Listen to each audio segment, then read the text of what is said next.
All right, I guess you could consider this my end of year video, just a general recap of my photography and what I've been doing lately in the cameras that I'm using. So right now the Nikon Z7, and we'll talk about that a little bit later. The Nikon Z7 is recording me now 1080 60p and using a wired lav mic for the audio. Originally I was going to make a video about the Nikon DF because I did go ahead and buy another one a few months ago. So this was, I had a black one in the past and I really liked the silver and black color, the version of it. So I went ahead and got one. And the only f-mount lens I have right now is the 24-120 f4 Nikon lens. And I figured the DF, has some of the best colors that I've seen from any of the cameras I've used in the past, other than the Z7. But depending on how you edit the pictures, and I'm talking about raw files, you have some really nice soft tones, and just overall great images from the DF.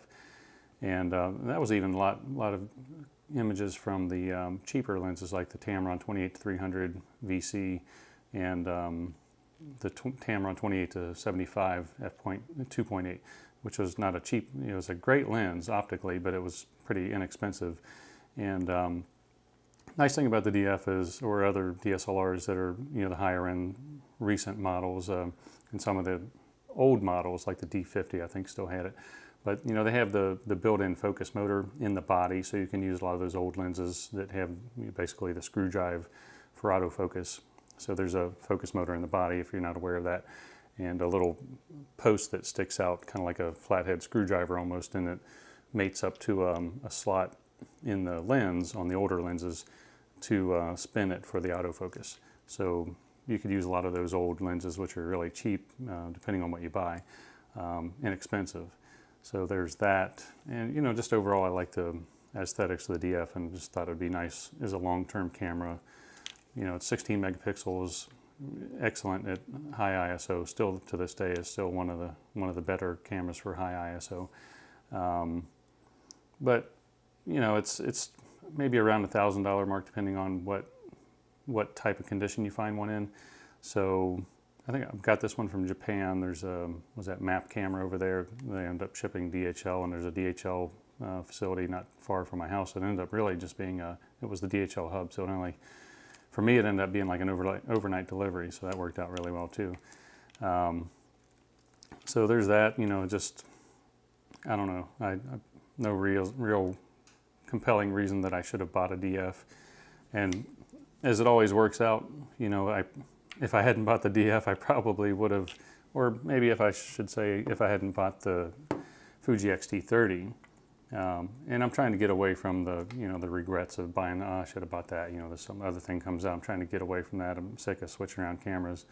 So like I said before in another video, other videos about the Z7, it's absolutely a camera that I have no regrets about. And, I have zero thoughts about, I shouldn't have bought the Z7, I should have bought whatever. I sold my A7R III Sony to buy the Z7. And, again, I have zero regrets about that. It's just a wonderful camera, excellent image quality. If you don't need a sports camera, you don't really need super high-end continuous autofocus tracking and so on. This is a really great camera because it does everything else so well, and it's just so feels so good in your hand. It's just everything that you would like about a Nikon DSLR. It's a mirrorless camera. So anyway, what I was talking about before about whether I should have bought the DF or the X-T30, which is Fuji. Well, let me just talk a few things about the Fuji real quick. The X-T30, and then also the X-T3 has the same sensor, and the X Pro 3 I think also has the same sensor. It's like 26 megapixel APS-C sensor in this. But this sensor really surprised me. It's got a really good dynamic range. I'm talking about anything I say about image quality, it's always raw files. I don't shoot in JPEG, and I use Adobe Lightroom for editing. But the files from this are just excellent. The dynamic range that you get from it, it reminds me more of the full frame DSLR Nikons, and the Sony full frame A7R III that I had. but just a really rich, high dynamic range images straight, just one shot off of this camera. The only thing about this I should have done differently, I wanted the wider lens, so I went ahead and got the power zoom 15 to 45. And while it's actually surprisingly good optically, I just don't like the power zoom. I'd rather just be able to quickly change the focal length just by twisting the lens quickly, however fast I want to do it. So there's that. And for whatever reason, if I'm at the widest focal length on this, and I don't know for sure, but I'm pretty sure it does it most of the time, there's something going on maybe with the image stabilization in there, because even though the level will say the image is straight, it's horizontal and level, when I look at the pictures in Lightroom, the pictures made at the widest focal length on this 15 to 45, and I don't know if this happens to anybody else that owns this that might be watching this, but the pictures will be kind of tilted, they're not level, and I don't know what's going on with that. So that's another thing I don't like about it. I probably should have just got the 18 to 55 f2.8 to f4 lens, and I think what I'm going to do is just buy a used 18 to 55, because there's so many of them out there, and get them about $300, at really excellent condition. So there's that. But otherwise, once I had this little, what is that, JJC grip on here, JJC brand, it's pretty comfortable, and you either like the body style, or you don't, as far as how Fuji has it laid out ergonomically. But knowing what I know now, and knowing that Nikon released the Nikon Z50, excuse me, at the price that they did, if I knew that was, excuse me, if I knew that was coming as soon as it was, which was probably just a few months after I bought the X-T30, I probably would have bought the Z50. The reason being is because then I would have two bodies, the Z7 and the Z50, which are similar, and the same lens mount. So if I, for whatever reason, wanted to use the APS-C lens on the full frame camera like the Z7, or vice versa, I could do that, switch lenses around, use the FTZ adapter on both cameras, Z7 and the Z50. And at the price, I think it was like just over $1,000 or something right now for the two lens kit. And the reports I've been seeing about those lenses, which I assume this would probably be the case, is that those kit lenses on the Z50, because of the new Z-mount lens mount, is, they're quite a bit better than the other cheapo kit lenses that you would have had, like an 18 to 55 and 55-200, whatever, on like a cheap DSLR, like a D3500 or 3300, whatever. So I wouldn't say I necessarily have regrets about buying the X-T30, because it's a feature-packed camera. The image quality is outstanding in my opinion. But the only thing that it just would have been more convenient for me to have two bodies that have the same mount.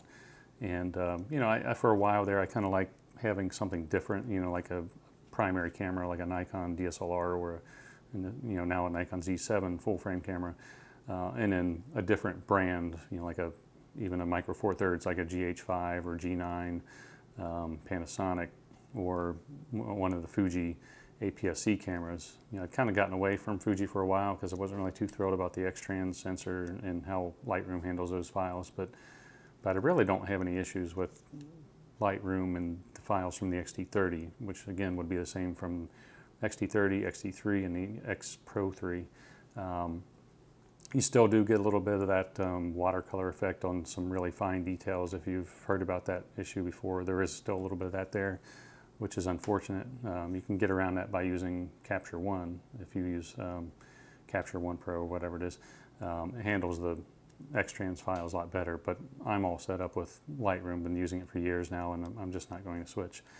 So that's kind of where I am right now. I kind of had gotten out of photography for a little while. The last few months it's been busy at work, and just it's one of those phases where I just really haven't been in the mood for it.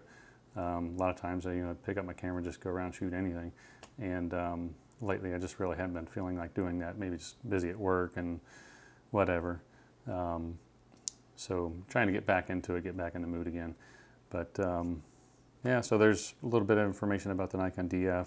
I get some scratches on my arms. I don't even see that from the new cat. They're over there sleeping, rescue cats. But Yeah, so the DF I think is still worth buying in 2019. I think this was originally released in 2013, so it's getting a little old now. But again, it still has a great image quality. So if you don't need more than 16 megapixels, and the dynamic range is around 13, I think, which is about the same as a Panasonic GH5 right now. But that's still pretty close to what a lot of the modern Canon cameras have. So, you know, it's still very respectable, and, you know, really no issues with that if 13 is enough for most people as far as dynamic range goes. But it's just kind of a really nice looking camera and kind of fun to use sometimes, and opens up a lot of possibilities about old lenses. And yeah, I don't know, there's really not much more to say about it.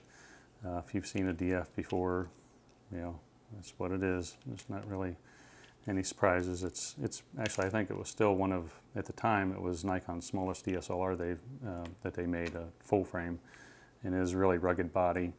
And the controls on it, you know, I still don't like having to press down that toggle button to change the exposure compensation.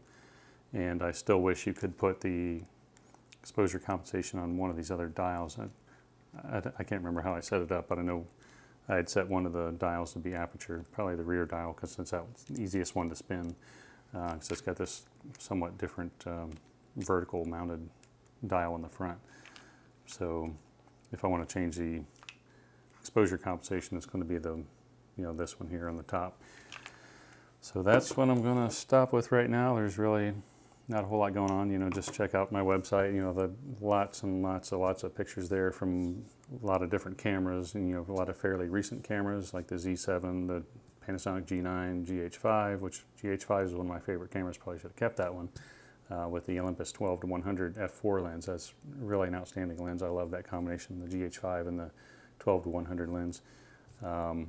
But there's a lot of different galleries on there specifically for a certain camera, so you can look through those. You know, there's a lot of pictures on there, just real world pictures. You know, me out taking pictures on vacation or whatever. So those are all up on there, and just a lot of other stuff. So I think that's it, and thanks for watching. I'll try to get something up a little more often, but, you know, since photography is not my my job, I don't really have anything useful that I could post online, you know, too often. So other than just posting pictures on my website. But all right, well, thanks for watching.